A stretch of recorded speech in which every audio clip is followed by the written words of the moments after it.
right. Hello, hello. So, today it's been a interesting day. Not much going on in terms of freight moving, but I wanted to just talk briefly about if you're doing cross-border freight into Canada. You got to make sure, and of course from Canada to the U.S. as well. So if you're doing that kind of freight, as a carrier, make sure that you're not leaving the shipper without the proper paperwork. Without the proper paperwork, you're not getting across the border. So, yes, your driver can have his passport and his fast card and all that, but unless you have the proper paperwork, starting from your commercial invoice all the way down to the bill of lading and all other pertaining documents needing, for example, potentially an EPA document from the Environmental Protection Agency for freight going into the U.S. Sometimes you do need to get release forms from the EPA signed and then filed by the customs broker that the shipper is using. So if your driver doesn't have a copy of this stuff, he could get into a position where, freight will be paused, delayed. They may even send him to secondary inspection and then further delays there. I've seen these things happen for the smallest of issues, even the EPA document itself. I mean, honestly, the EPA document itself for crossing from Canada to the US, you don't need that for every single load. But let's use an example. So if you're doing like a used tractor that needs to go to a museum, you're doing a museum move, you're going to need an EPA document. So there's rust on the used metal on the used tractor, old school tractor. So you would have to have the EPA clearance in order to clear that freight into the US. But I've seen delays as long as 2-3 weeks. And imagine you're sending a driver from Montreal, and let's say it's a mom and pop shop. Let's say it's just a guy with a truck and a trailer, owner operator, even for himself, his wife or his son or his daughter or somebody, his cousin, his dispatch. You send him from Montreal, he's got to go to Missouri, for example. There's no EPA document. Maybe the commercial invoice even isn't clear enough. Maybe there's some missing information there, right? And imagine you delay him for 2 weeks, right? He might tell you, go take a hike. I'm taking this freight back to where I found it in Montreal, and I'm going to leave it there. But he's still going to be losing revenue, right? So you have to keep in mind that as well. If you're a freight broker, you got to make sure that if you're crossing into the U.S., whatever kind of industry you're dealing with, automotive, again, museum moves, science center moves, whatever the case may be. However, that freight is clearing, make sure that the documents are upfront, in clear, and exactly what you're doing. If you don't know, ask the shipper. Say, hey, is this all that we need? Is this bill of lading and this commercial invoice all that we need? Do we need any additional documents? Sometimes you'll send this stuff to the customs broker. You'll reach out to them, let's say 2 hours later, say, hey, we just want to see if the freight is ready to clear, if we're good to go in terms of, you guys doing your part in the transaction. The customs broker will say, well, actually, this shipment has been placed on hold because there's no total value on the commercial invoice. So even though, let's say, individually the numbers are showing up on the side, right, on the commercial invoice. Let's say you're moving one conveyor belt, then conveyor brackets, then a conveyor computer, for example, and you're moving these three things, and there is value shown on the right hand columns of the commercial invoice, but there's no total value. The customs broker is not going to fill that out themselves. They're actually going to wait for the customer. So whoever is the buyer in that circumstance, that would be the customer of the customs broker. Who's ever responsible for the duties to be paid, that would be the customer of the customs broker, right? So I've seen these instances happen numerous times where there's total value missing. There's HS codes for tax purposes that are missing in terms of classification as to what tax category this freight that's crossing across the Canada-US border is actually supposed to be a part of. And then that causes delays for the driver as well, right? Not to mention random secondary inspections. That also causes delays for the driver, right? But the commercial invoice and the documents, we're talking about the documents that are being used to cross into the US and vice versa into Canada. If something is missing, it's going to cause a delay. And like I said, I'll use an example as Livingston. Livingston is a customs broker that's well known in the industry. And the Canadian side of Livingston, I mean, Livingston is so big as a customs broker that, customers, for them, the turnover is more or less of an issue to them. They know if one customer leaves, another will come back because they have very competitive, cheap rates, et cetera, et cetera, et cetera. But they will delay a shipment for the smallest of reasons. If the bill of lading, you can read it. Let's say you're in the dispatch office and you read it, you see the numbers are clear, the writing is clear, everything makes sense. But Livingston will find that needle in a haystack to be like, hey, hold on a second.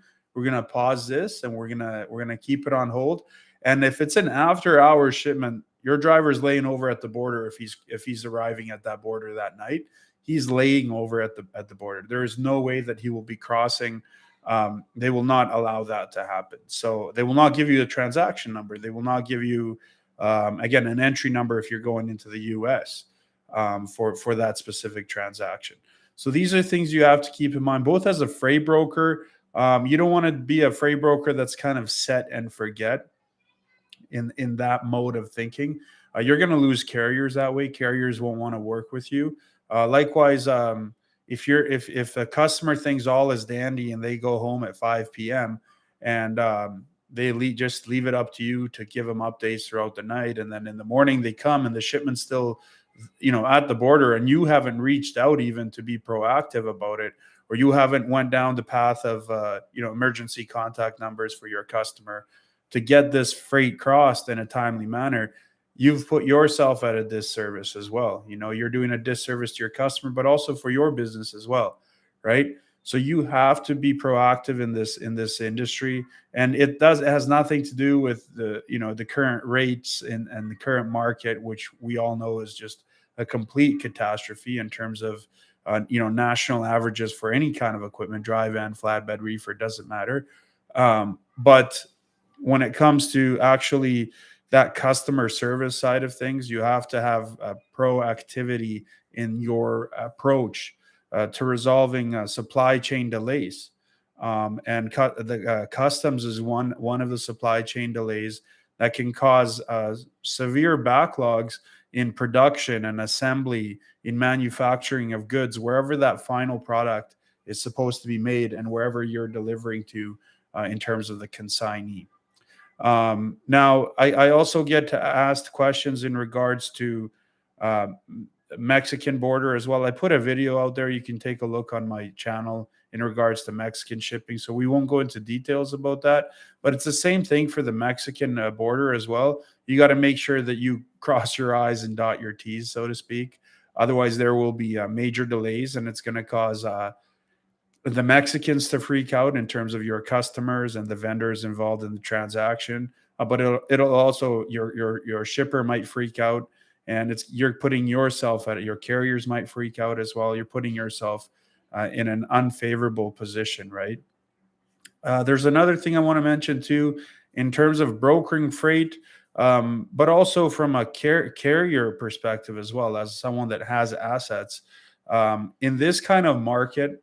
Anytime, I mean, even in a market where freight rates, as we've seen, were absolutely insane back in 2021 and the early part of 2022. But you know, you have to make sure that uh, you have tolerance. You have tolerance for all situations. So if a carrier is delayed, you're a freight broker. If a carrier is delayed, okay, if they tell you, the reason for the delay is construction, they're giving you evidence, proof of construction, whatever proof you need for that. I mean, you can just take a look on Google Maps and see the live traffic reports there to get your updates. But hey, if a carrier is confirming, yeah, things are backed up, things aren't looking too good, you have to have some tolerance for delays. Okay, if things happen, things will happen. This is trucking. It's a dynamic system, right? Dynamic systems change. Therefore, you have to expect delays. It's one of those things. That's part of logistics. It's a part of trucking. Um, don't. There's a lot of brokers out there that freak out. They just absolutely freak out when something goes wrong. It's the end of the world. I worked with one lady. I would be brokering the freight out to carriers. Um, she'd call the carrier. The carrier just has the driver has an accent, for example, or the dispatcher has an accent. So she can't understand the accent, right? Like I have an accent. I have an accent too. I'm originally from overseas, from Europe. But so let's say the dispatcher has an accent, and it could be a mild accent. It doesn't have to be hardcore, just a mild accent. Um, she puts down the phone and just says, "Who booked this guy?" And it's always the same response from her, right? As soon as, and I sometimes I would do it on purpose. I would book someone just based off of the accent, and she would just freak out, because she couldn't pronounce the names of the drivers. Sometimes I'd play around with her, put some names that are very hard to pronounce in the notes. I worked for Landstar, by the way, and that's shout out to Michelle, by the way. She was a joy of a human being. She was just very funny when it came to updating and tracking shipments with customers, respectively. But you have to have tolerance, and carriers the same thing, right? If you reach out to me, okay, you're a carrier, reach out and you say, they're saying your pickup number doesn't work. Can you get me a new one? I will tell you verbally, but make sure that you know it is a promise of mine to you, because I selected you as a carrier. So that I'm going to do everything in my power to get you that pickup number as soon as possible. Because that pickup number, that delay in that pickup number, that's a waste of time for me too, right? Not just for your truck, not just for your revenue stats, not just for my revenue stats. My eyes and my ears and my voice, everything is focused on getting you that pickup number, right? Or somebody in my office, they're taking minutes, maybe an hour, maybe more away from their tasks that are associated with revenue generation, right? They're taking a step back from our business, or I'm taking a step back from my business and focusing on getting you that pickup number. So if you call me every minute, where's my pickup number? Where's my pickup number? Why is my pickup? That's intolerant, right? You have to have some level of respect and tolerance. If I can show it towards you in a patient manner and explaining to you, I am trying. I'm really literally trying on my end. I'm making phone calls. So now I have to send you screenshots to show you that I'm actually calling on your behalf. Now I have to send you screenshots of emails showing you that I'm actually working on your behalf, because you hired me as much as I hired you, right? It doesn't work without one or the other. Okay. If you're moving a load, you have my load on your truck. It's in my best interest to get that load off your truck in the fastest time and safest manner possible. Likewise, to get it on your truck in the safest and timeliest way possible.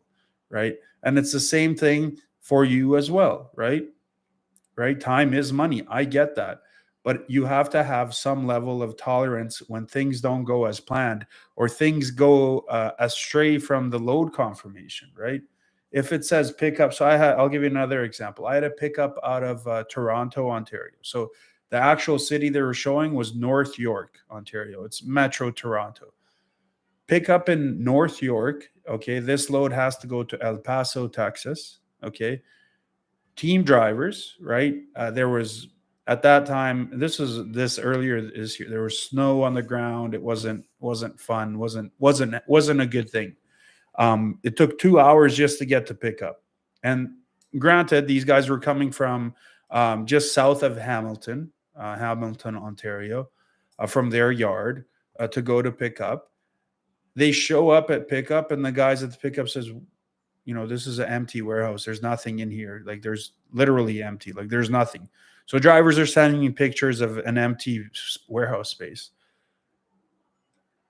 I say, okay, let me just find out what's happening. This load should not be canceled. We got a pickup number, we got, number of pieces, everything, weight.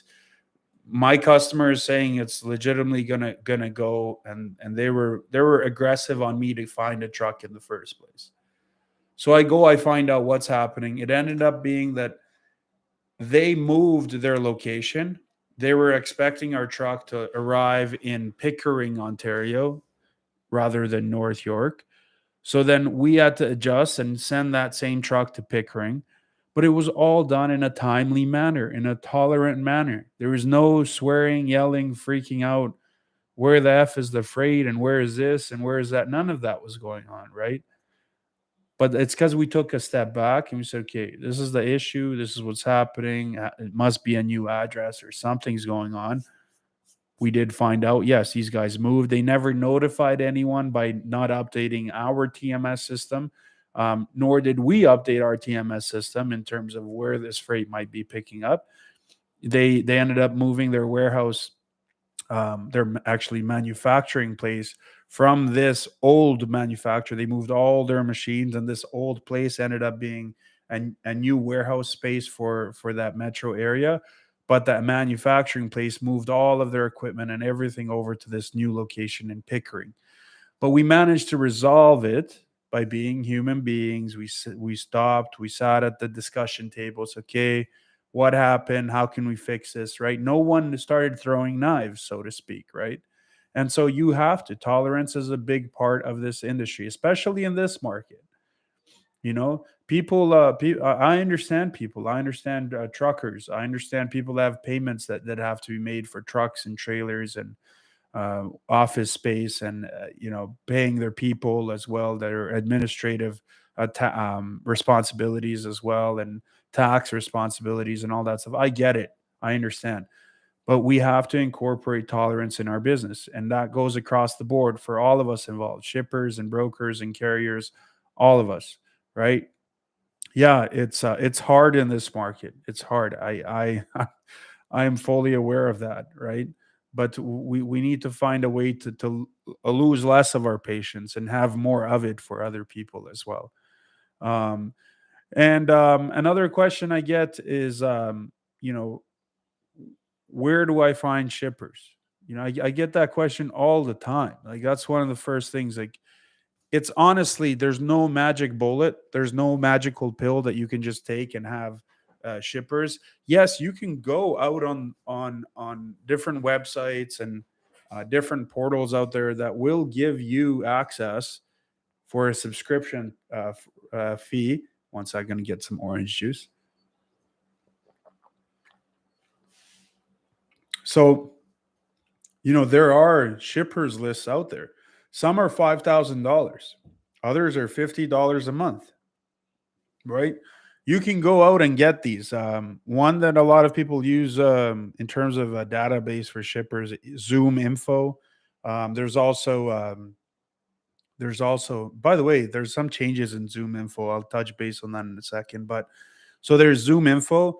There's also there's a McCrae's Blue Book, um, and there's also hello, Slav. I'll answer your question in a second here.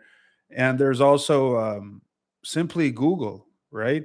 On Google, you go to Google Maps, you search for manufacturer, you zoom in on the city that you want and are looking for. Bingo, you have free leads. You have place. You can do it for your city where you live. You can find phone numbers on there if you want to be doing cold calling instead of doing cold visits. I love cold visits. I'm better at them than I am at cold calling. I'm not going to hold that a secret from anybody. I am better at cold visits than I am at cold calling. I like to put a face to the individual that I'm speaking to rather than just a phone line, so to speak. Right. So, and McCrae's Blue Book, as mentioned, you can search for any category of different manufacturers out there. There's over 2 million listed in that directory. Those are places relatively free that you can go and get some information where you can start your building your book of business. And Slava asks here in the comments, if you added the general liability and contingent cargo insurance together, what do you see as the average yearly premium? So depending on, again, it depends on the insurance company that you're going with, right? I don't know what insurance company that you're going to go with. That's one of the factors that affects it. Another one is the amount, right? If you're going down the route of just general liability of 1 million or 2 million, let's say, contingent cargo of 100,000, you can even add workers' compensation in there, but let's leave that out. Let's say just general liability and contingent cargo. You can have policies that are 300-400 bucks a month in terms of the premium, and that's doable. 300-400 bucks a month is doable. Now we're specifically talking about freight brokers, so don't get that confused with actual commercial insurance in terms of having your own asset based commercial insurance for your trucks and trailers and all that stuff. That's obviously more expensive. That can be anywhere from 1,500 to 3,000 a month, if you're just starting off, for example, right? Depending on the insurance agency that you use as well. But generally speaking, Slava, general liability and contingent 450, depending on the insurance company. I would try to avoid using um, progressive. So if you can try to avoid using progressive, they're a difficult company to deal with when something goes wrong or there is a claim or something happens. They're very difficult to get a hold of. They're very difficult to get a hold of. One that I have had a lot of success with is Pacific Financial. So Pacific Financial would be one that you can take a look at. You can give them a shout. You can call their Arizona office, and Pacific Financial can help you out. Again, I'm not affiliated with them, so I don't have a link that I can share with you for you to get signed up. Um, but Pacific Financial does have a combination where they can give you, especially if you have your authority or your surety bond set up with them. Uh, oh, nice. That is who my broker authority is already. Yeah, so they're one of the better ones. So I'll give you an example just in a sec with them. But they offer very good insurance for brokers. You do have to have a U.S. Address listed as your place of business. So if you are a Canadian broker, if your actual company is Canadian based, they actually won't give you insurance. You'd have to find a Canadian company that can give you general liability, contingent cargo, errors and emissions insurance. Those are the three main ones that you would get as a broker. Again, remember, this is not mandatory. You can start brokering freight without insurance. It's up to then the shipper that you're reaching out to. Will they accept you if you don't have insurance? My advice, though, is that you should, just like Slava Birak is going down the right path of getting all of their ducks in a row, so to speak. So I remember Slava said he got his authority, he got his surety bond, he's getting now his insurance taken care of. This is the right path to take. This is how you want to go about it in terms of getting yourself set up. Now we can help with that as well in terms of getting authority. If any of you need your authority and the whole 9 yards, so your UCR, your BOC3, your surety bond, your obviously your property broker application with the FMCSA. You don't have to use us or any other service. You can do it all on your own as well if you'd like as well. That's an option. But like I said, we do offer those services as a fee as well. But back to Slava, that's how we should be doing. This is one way that we can start to slowly but surely get out of this current funk that we're in with double brokering as well. So double brokering is a big issue in the industry right now. It's causing a lot of pain for shippers and brokers and carriers, right? Before, uh, let's just rewind a few years back. Let's say 7, 8 years ago. It used to be that out of every 30 phone calls, you'd get one double broker trying to get your freight. So just going back almost a decade. Now, if you go on DAT, for example, It seems, I don't know, I haven't vetted every single company on that, but it surely does seem that out of every four, I'm not going to go crazy and say out of every two, but out of every four phone calls that you receive for a load that you posted, one of them is a double broker for sure. So it's higher than that. I'm willing to die on that hill that it's even higher than that, that it's like one out of two. But for the sake of argument, one out of four, 100% is a double broker, 100%. And you have your common ones out there that do it.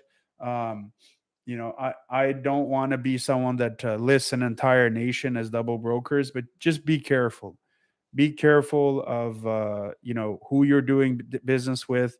You can check this information out in terms of their insurance certificate that they send over to you, if they indeed are a double broker.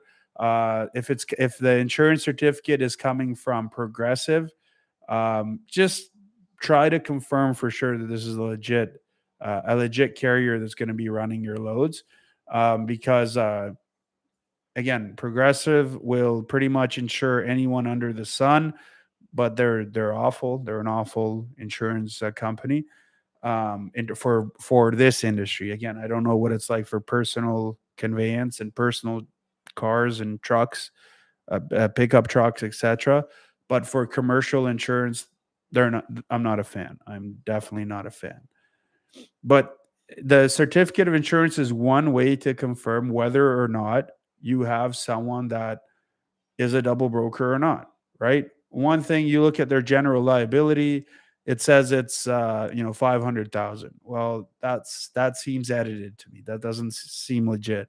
If you look at their cargo, sometimes the contingent cargo isn't even listed. Excuse me, their cargo insurance, not contingent, but their cargo insurance isn't even listed. That's a huge red flag that it's a double broker. That seems like it's an edited PDF document, showing you as a fake insurance certificate, right?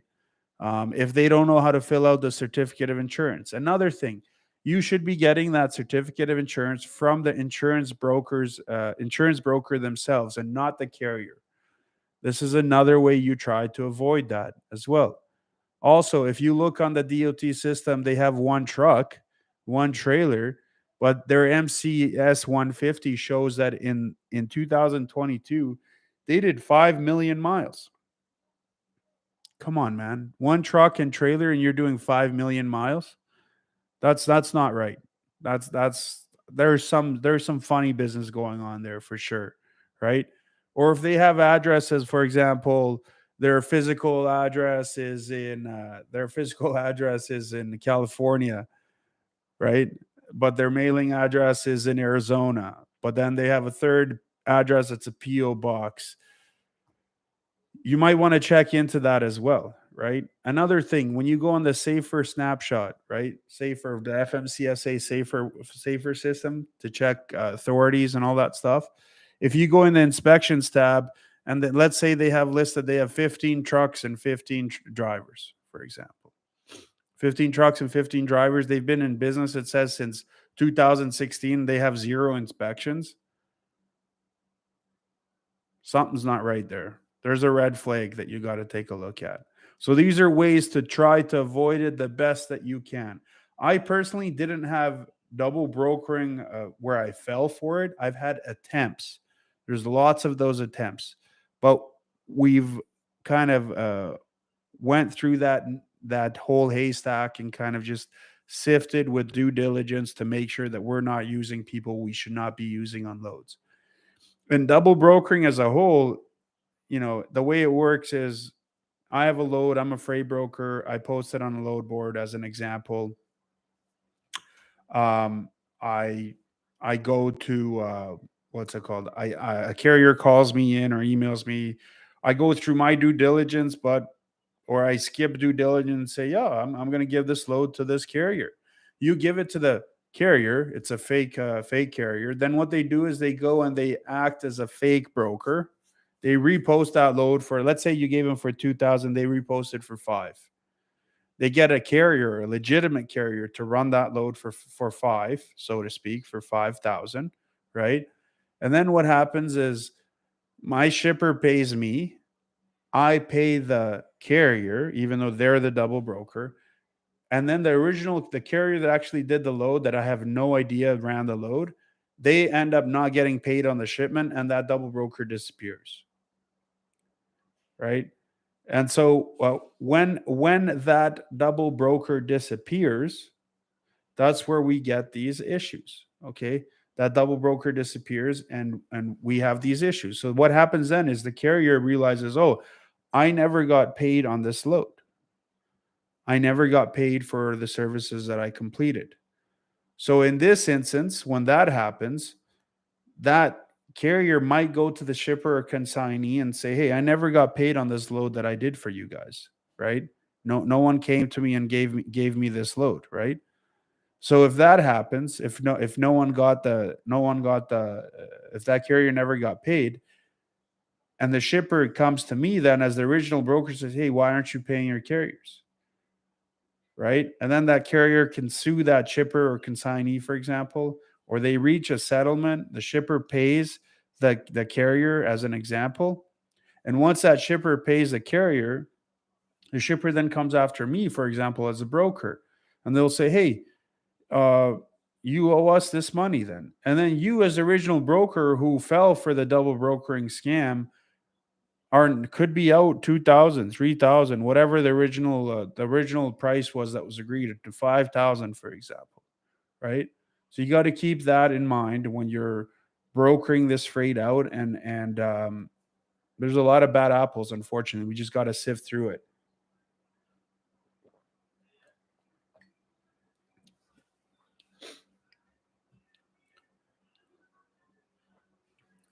Well, there you have it. That's all we had for today.